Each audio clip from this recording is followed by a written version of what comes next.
देख लीजिए ये आपका मान लेते हैं ये स्ट्रक्चर है आपका सेल। सेल में आपका न्यूक्लियस है। तो आपको यहाँ पे ब्रेक करते हैं। यहाँ देखिए आपका एक फास्फोलिपिड का बाइलेयर होता है।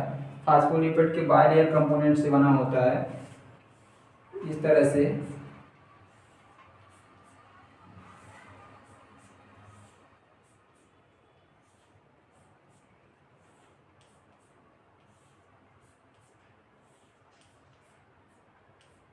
आप देख रहे होंगे कि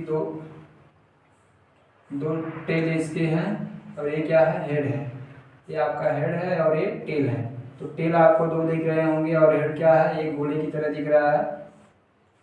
आखिर इस अरेंजमेंट में क्यों पाया जाता है प्लाज्मा मेम्ब्रेन, इसका स्ट्रक्चर आखिर इस तरह से क्यों होता है, तो इसके बारे में देखिए पहले क्या है कि आपका एक्वस होता है। प्लाज्मा मेम्ब्रेन के बाहर क्या होता है, वाटर होता है, यानी मेजर कंपोनेंट क्या है, वाटर है। और प्लाज्मा मेम्ब्रेन के अंदर यानी सेल में भी क्या है, मेजर कंपोनेंट क्या है, वाटर है, यानी एक्वस है। इधर भी क्या है, एक्वस है। तो जो आपका हेड होता है फास्फोलिपिड का, जो बाइलेयर का हेड है, ये है वाटर से एफिनिटी रखता है। क्या करता है, एफिनिटी का मतलब होता है वाटर लविंग है। जो आपका जो टेल है ये क्या है, ये वाटर से दूर भागता है, इसीलिए इस अरेंजमेंट में आपको पाया जाता है। ये इसी अरेंजमेंट में इसलिए पाया जाता है। ये आपका टेल है, ये फास्फेट है, वाटर डिजॉल्व होता है। ये वाटर डिजॉल्व होता है इसलिए क्या है, ये वाटर की तरफ पाया जाता है। लेकिन जो आपका टेल है क्या है, इस तरह से अरेंज होता है क्योंकि ये क्या है, वाटर से दूर भागता है। फास्फेट है और ये क्या है, फैटी एसिड है। ये क्या है, फैटी एसिड है। तो इसलिए क्या है, इस अरेंजमेंट में पाया जाता है ताकि जो होता है फैटी एसिड जो है वाटर के कांटेक्ट में ना आए, लेकिन जो आपका फास्फेट है ये वाटर के कांटेक्ट में आए। तो इस अरेंजमेंट में इसीलिए पाया जाता है। देखिए ये जो है इसके बीच बीच में देखिए आपको इस तरह से इसमें कोलेस्ट्रॉल मिलेंगे। क्या मिलेंगे, कोलेस्ट्रॉल मिलता है, कोलेस्ट्रॉल मिलते हैं। इसको हम देखिए अब मैग्नीफिकेशन करके देखते हैं। यहाँ पे मैग्नीफाई करके कुछ इस तरह से दिखाई देगा आपको।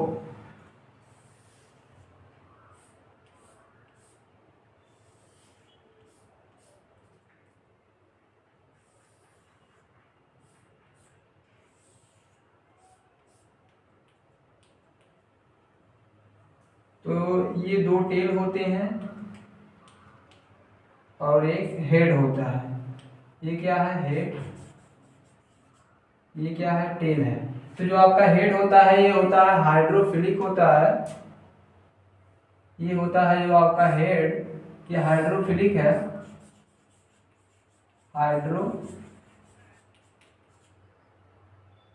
हाइड्रोफिलिक नेचर का होता है, हाइड्रोफिलिक नेचर का होता है। और जो आपका टेल होता है फैटी एसिड का, वो क्या है, ये हाइड्रोफोबिक नेचर का होता है।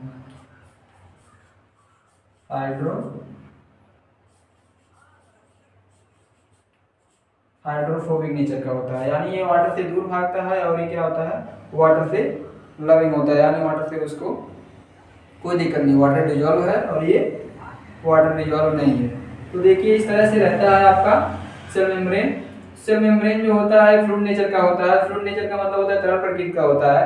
अगर प्लाज्मा मेम्ब्रेन तरल प्रकृति का नहीं होगा तो क्या होगा, एक दृढ़ वाल की तरह रहेगा। तो कोई भी चीज, मान लीजिए यहाँ पे कोई चीज बना, वैक्यूल बना, तो इसको बाहर कैसे निकालेगा जब तक वो फ्लूइड नेचर का नहीं होता है। तो क्या होता है, ये लेटरल मूवमेंट करते हैं। ये जो आपका फास्फोलिपिड होता है ये लेटरल मूवमेंट करते हैं, इधर से उधर इस तरह से चलते रहते हैं। तो कोई चीज जब यहाँ आएगा तो इसको बाहर करने के लिए जो इस तरह से मूव कर जाएंगे।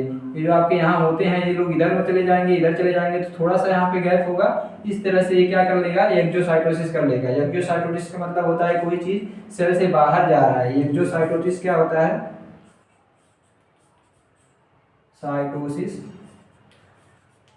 साइटोसिस का मतलब होता है कोई चीज़ सेल से बाहर जा रहा है, और एंडोसाइटोसिस मतलब जब मान लीजिए कोई बैक्टीरिया होता है वो हमारे शरीर पे या सेल पे अटैक करता है तो क्या होता है, उसको हमारा जो आपका WBC होता है उसको क्या कर लेता है, भक्षण कर लेता है, यानी उसको खा लेता है। उसको खाने के लिए क्या करेगा, एंडोसाइटोसिस करेगा, यानी कि अपने सेल के अंदर लेगा।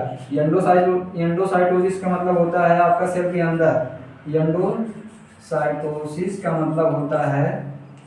एंडोसाइटोसिस का मतलब होता है कि सेल के अंदर कोई चीज़ लेना।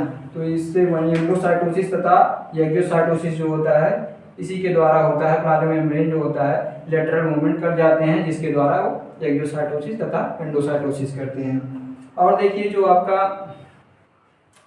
ये होता है ये इस तरह से पैक्ड होता है, इस तरह से पैक्ड होता है, जो इस तरह से पूरा पैक्ड होता है ताकि जो कोई भी इसके कांटेक्ट में, या आपका फैटी एसिड जो होता है वाटर के कांटेक्ट में ना आए। आपको बताएंगे कि यहाँ पे कोलेस्ट्रॉल पाया जाता है जो इसको दृढ़ता प्रदान करता है। क्या प्रदान करता है, दृढ़ता मतलब मजबूती प्रदान करता है। और देखिए इसका जो फ्लूइडिटी नेचर होता है किस पे डिपेंड करता है, आपका टेम्परेचर पे डिपेंड करता है। अगर आप टेम्परेचर बढ़ाएंगे तो जो होता है मेम्ब्रेन का फ्लूइड नेचर क्या हो जाएगा, बढ़ जाएगा। अगर टेम्परेचर घटाएंगे तो कम हो जाएगा। और किसके द्वारा, आपका फैटी एसिड जो होता है अनसैचुरेटेड तथा सैचुरेटेड होता है। एक होता है अनसैचुरेटेड फैटी एसिड और एक होता है सैचुरेटेड फैटी एसिड। तो अनसैचुरेटेड फैटी एसिड देखिए किस तरह से होता है, ये आपको बताएं हम। ये है आपका हेड जो आपका है फास्फेट, ये क्या है फास्फेट, ये क्या है फैटी एसिड। तो फैटी एसिड का जो होता है एक टेल जो होता है इस तरह से टिल्ट हो जाता है, इसको बोलते हैं हम unsaturated fatty acid, unsaturated fatty acid.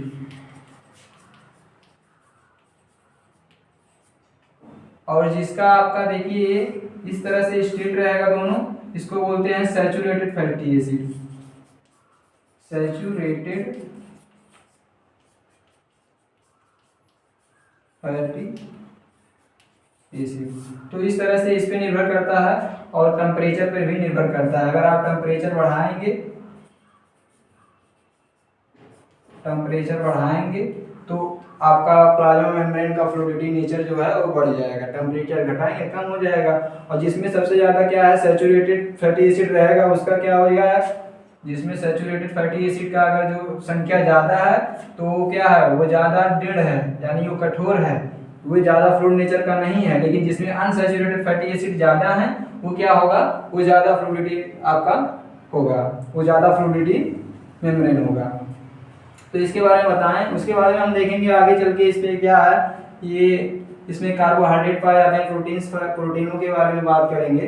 Protein जो होता है देखिए प्लाज्मा मेम्ब्रेन में इस तरह से होता है, एक चैनल की तरह होता है, क्योंकि जो जिस चीज़ को आप मेम्ब्रेन के बाहर को अंदर लेना है, जो आपका